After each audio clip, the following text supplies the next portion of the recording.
They have practice visits, their bibs, their gloves, the mask. The parents can be the dental hygienist, dental assistant. I've got a mirror in there, a bite block so they can get adjusted to a bite block. I've got a fluoride tray, which I know people go, well, why do you have a fluoride tray?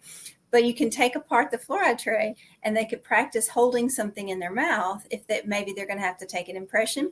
So they can practice. Are they able to get something in their mouth and hold it there and longer and longer? You could even give them little bits of amalgam to take home. Not amalgam, sorry. Oh, I was like, what? No. Yeah, I don't know why I said amalgam. Little bits of impression material. I don't know why I said amalgam. I haven't used amalgam in forever. I don't either, but it made sense until I was like, wait a second. Yeah.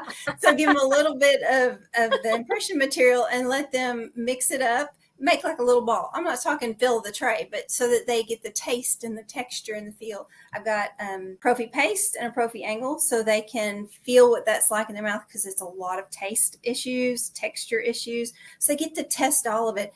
And they don't have to use it all in one sitting. Like they do a little bit each day, kind of working their way up to it. For some kiddos, that works great. Some it won't work at all. But if you don't try it, you don't know.